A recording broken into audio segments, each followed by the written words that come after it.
નમસ્તે વિદ્યાર્થી મિત્રો, હું મનીષ મોમ નીલકંઠ વિદ્યાપીઠ YouTube ચેનલમાં આપનું હાર્દિક સ્વાગત કરું છું. આજે આપણે વિડિયો લેક્ચર 2 માં ધોરણ 10 ની અંદર કેમિસ્ટ્રી વિભાગમાં ચેપ્ટર નંબર 1 ની અંદર આપણે જોઈશું કે રાસાયણિક પ્રક્રિયા દરમિયાન કયા ફેરફાર જોવા મળે છે અને રાસાયણિક પ્રક્રિયા છે તો એને લખાય કઈ રીતના, રાસાયણિક પ્રક્રિયાના સમીકરણ છે એને લખવાની પદ્ધતિ કઈ છે અને એના પ્રકાર કેટલા છે અને કયા કયા છે એની વિશે આજે આપણે માહિતી મેળવવાની છે. તો સૌપ્રથમ પહેલા આપણે આગળના લેક્ચરમાં જોયું હતું કે દૂધમાંથી દહીં બનવાની જે કઈ ઘટના છે કે દૂધમાંથી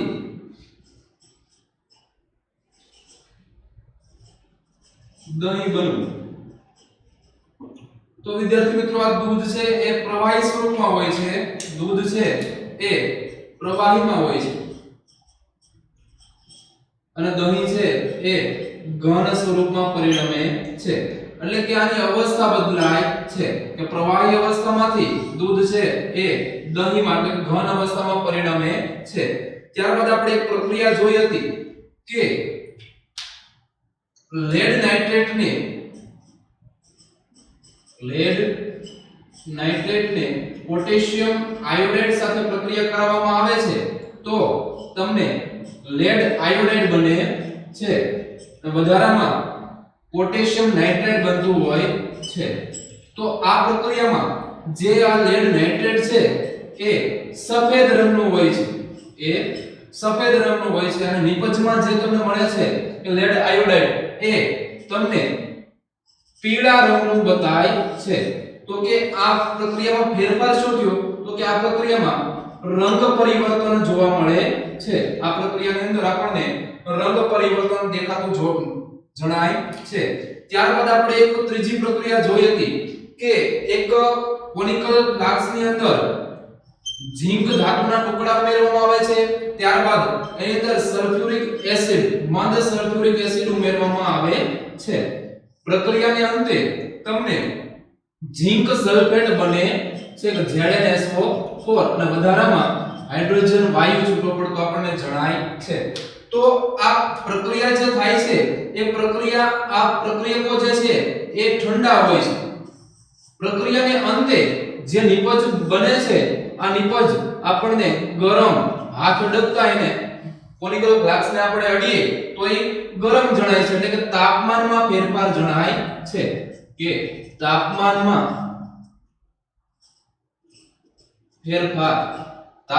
ફેરફાર થાય છે. અને આ પ્રક્રિયા થાય છે, બે પ્રક્રિયકો વચ્ચે પ્રક્રિયા થાય છે તો અમુક પ્રકારના વાયુ ઉત્પન્ન થતા હોય છે કે વાયુ ઉત્પન્ન થાય છે. તો વિદ્યાર્થી મિત્રો આપણે જોઈએ કે રાસાયણિક પ્રક્રિયા દરમિયાન કેવા કેવા ફેરફાર જોવા મળે છે.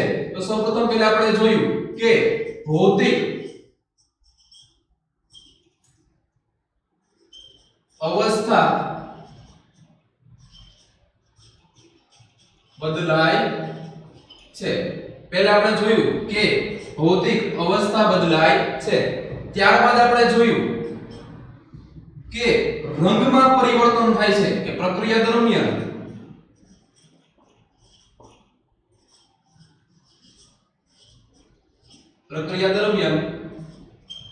રંગ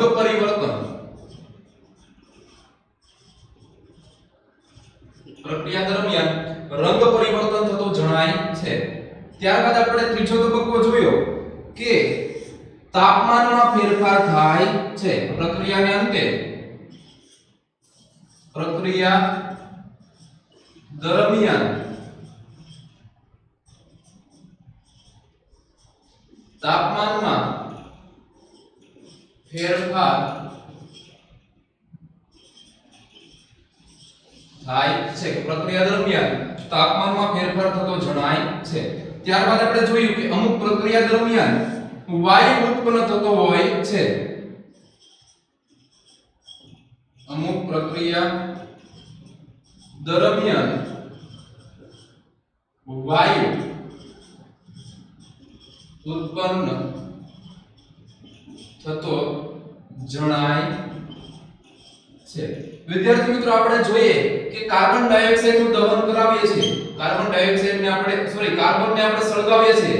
કાર્બનને આપણે સળગાવીએ તો કાળા રંગનો જે ધુમાડો નીકળે છે એ કાર્બન ડાયોક્સાઇડ વાયુ ઉત્પન્ન થતો હોય છે એટલે પ્રક્રિયા દરમિયાન અમુક વાયુ ઉત્પન્ન થતો આપણને જણાય છે તો વિદ્યાર્થી મિત્રો આપણને સમજાણું ને કે ભૌતિક અવસ્થા બદલાય છે પ્રક્રિયા દરમિયાન રંગ પરિવર્તન થાય છે પ્રક્રિયા દરમિયાન તાપમાન પર અસર પડે છે અને અમુક વાયુ ઉત્પન્ન થતા હોય છે તો પ્રક્રિયા દરમિયાન આવા ફેરફારો આપણને જોવા મળે છે હવે આપણે જોવાનું છે કે આ સમીકરણો જે હોય છે આ સમીકરણ આપણે જે લખીએ છીએ તો એ લખવાની પદ્ધતિ કઈ રીતની છે એ લખાય કઈ રીતના એની વિશે આપણે વાત કરવાની છે કે રાસાયણિક સમીકરણ લખવાની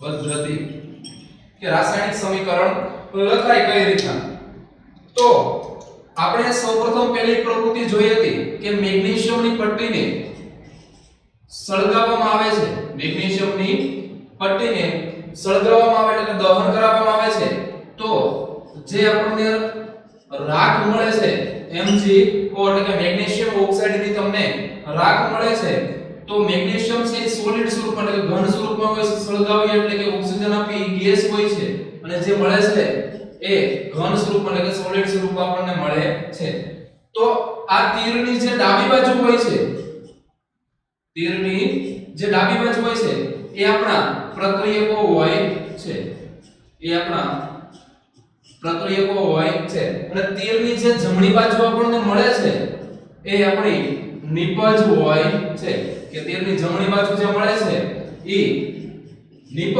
અને તીરની ડાબી સાઈડ જે હોય છે એ પ્રક્રિયકો હોય છે હવે જો પ્રક્રિયકો એક અથવા બે અથવા બે થી વધારે હોય બે અથવા બે થી વધારે હોય તો એની વચ્ચે પ્લસ ની નિશાની મૂકવામાં આવે છે એની વચ્ચે પ્લસ ની નિશાની મૂકવામાં આવે છે એવી જ રીતના જો નિપજ બે કે તેથી વધારે હોય તો એની વચ્ચે પણ પ્લસ ની નિશાની મૂકવામાં આવે છે આ પ્રક્રિયાની જે વચ્ચે જે આવે છે પ્રક્રિયાની જે વચ્ચે આવે છે એ તીર છે એ પ્રક્રિયાની દિશા દર્શાવે છે એ પ્રક્રિયાની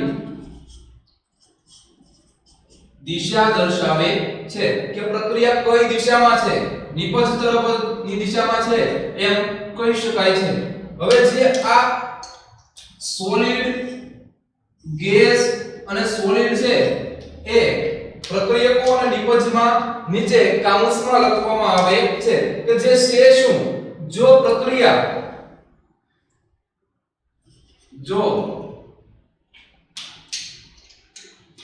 પ્રક્રિયકો અથવા તો નિપજ ઘન સ્વરૂપમાં હોય પ્રક્રિયકો અથવા તો નિપજ ઘન સ્વરૂપમાં હોય તો એને કાઉન્સની અંદર S વડે દર્શાવાય છે એટલે કે સોલિડ જો પ્રક્રિયકો અથવા તો નિપજોમાં પ્રવાહી સ્વરૂપમાં હોય તો લિક્વિડ L સ્વરૂપે દર્શાવાય છે જો પ્રક્રિયકો અથવા તો નિપજો વાયુ સ્વરૂપમાં હોય પ્રક્રિયકો અને નિપજો જો વાયુ સ્વરૂપમાં હોય તો આપણે એને ગેસ એટલે કે G સ્વરૂપે દર્શાવીએ છીએ અને જો પ્રક્રિયક અથવા તો નિપજ આપણને જલીય દ્રાવણ મળે અથવા તો જલીય દ્રાવણ હોય તો તેને આપણે aqueous વડે દર્શાવીએ છીએ એટલે કે AQ વડે દર્શાવીએ છીએ તો વિદ્યાર્થી મિત્રો સમજાણું ને તમને સોલિડ હોય તો ઘન વાયુ હોય તો ગેસ સોલિડ હોય તો ઘન પ્રવાહી હોય તો લિક્વિડ જલીય દ્રાવણ હોય તો આપણે aqueous વડે દર્શાવીએ છીએ હવે રાસાયણિક સમીકરણના બે પ્રકારો છે કે રાસાયણિક સમીકરણના પ્રકારો આપણે રાસાયણિક સમીકરણના પ્રકારો વિશે માહિતી મેળવવાની છે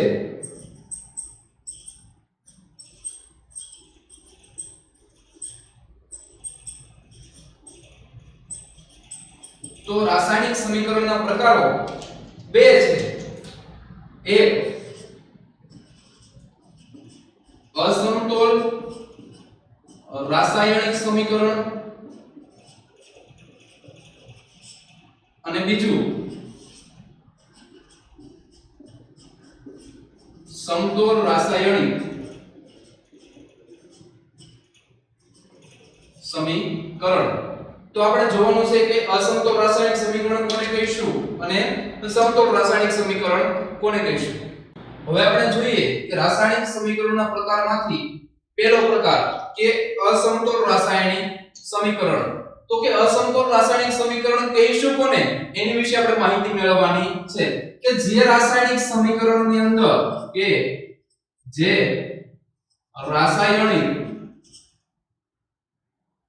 રાસાયણિક સમીકરણમાં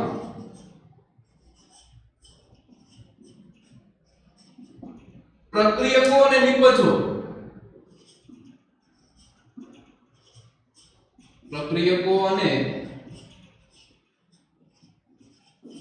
નિપજોના તત્વના પરમાણુની સંખ્યા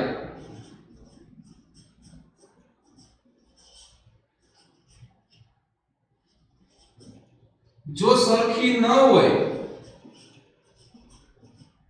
જો સમાન ન હોય તો તેવા રાસાયણિક સમીકરણને અસમતોલ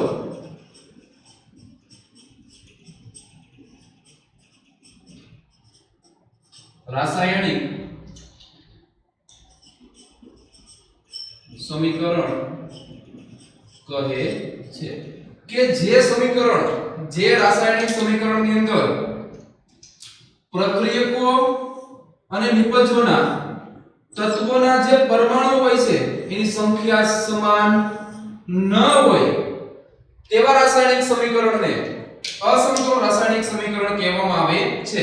ફોર એક્ઝામ્પલ તરીકે આપણે જોઈએ જે મેગ્નેશિયમની પટ્ટીને સળગાવવાથી અને જે આપણને મેગ્નેશિયમ ઓક્સાઇડ મળ્યું હતું, જે મેગ્નેશિયમ ઓક્સાઇડની જે રાખ મળી હતી એની અંદર અહીંયા મેગ્નેશિયમ ધાતુ છે એના પરમાણુના તત્વ છે એ સમાન છે, પરંતુ જોજો ઓક્સિજન તત્વ છે એના પરમાણુની સંખ્યા સમાન રહેતી નથી. તેથી આ સમીકરણને અસમતોલ રાસાયણિક સમીકરણ કહેવામાં આવે છે. અને બીજા શબ્દમાં આ સમીકરણને માળખાકીય અથવા તો કંકાલમય સમીકરણ કહે છે.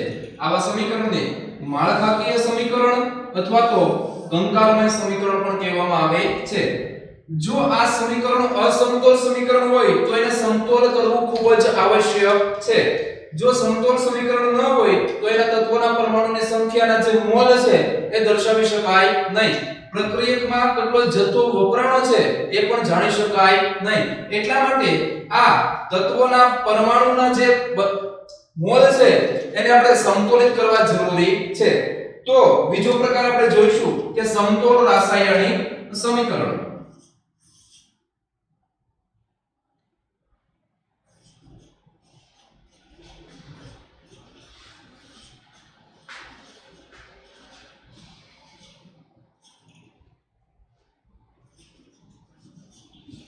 સમતોલ રાસાયણિક સમીકરણ કે જે સમીકરણમાં જે રાસાયણિક સમીકરણમાં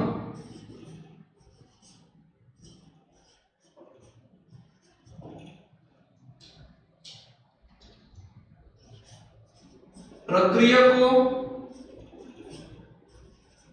અને નિપજોના તત્વના પરમાણુની સંખ્યા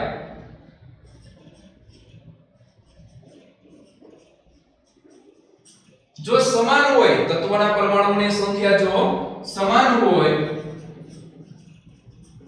તો તેવા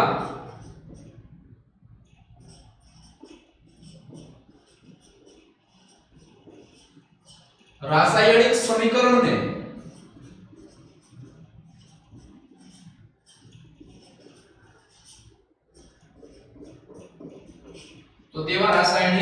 સમીકરણને સમતોલ રાસાયણિક સમીકરણ કહે છે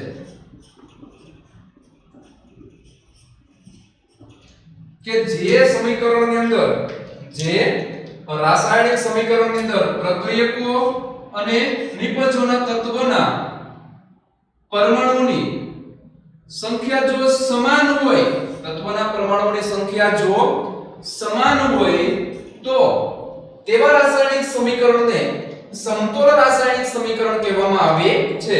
ફોર એક્ઝામ્પલ તરીકે આપણે જોઈએ કે ઝિંકને આપણે કોનિકલ ફ્લાસ્કની અંદર H2SO4 સાથે પ્રક્રિયા કરાવીએ છીએ તો તમને ઝિંક સલ્ફેટ બને છે કે ZnSO4 પ્લસ વધારામાં હાઇડ્રોજન વાયુ જે કસનળી દ્વારા અંદર પાઇપલાઇન દ્વારા જે બહાર આવે છે, તો અહીંયા પ્રક્રિયકોના અને નિપજના પરમાણુની સંખ્યા આપણે જોઈ લઈએ કે અહીંયા ઝિંક પરમાણુ 1 છે, ઝિંક પરમાણુ નિપજમાં પણ 1 છે, હાઇડ્રોજન પરમાણુ અહીંયા 2 છે, તો હાઇડ્રોજન પરમાણુ નિપજમાં પણ 2 છે, પ્રક્રિયકમાં સલ્ફર 1 છે તો નિપજમાં પણ સલ્ફર 1 છે, પ્રક્રિયકમાં ઓક્સિજન 4 પરમાણુ છે તો નિપજમાં પણ ઓક્સિજનના 4 પરમાણુ છે. એટલે કે આ પ્રક્રિયા સમતોલ પ્રક્રિયા કહી શકાય કે અહીંયા પ્રક્રિયકો અને નિપજમાં પરમાણુઓની સંખ્યા સમાન રહે છે. બીજા શબ્દમાં કહીએ તો કે દળ સંચયના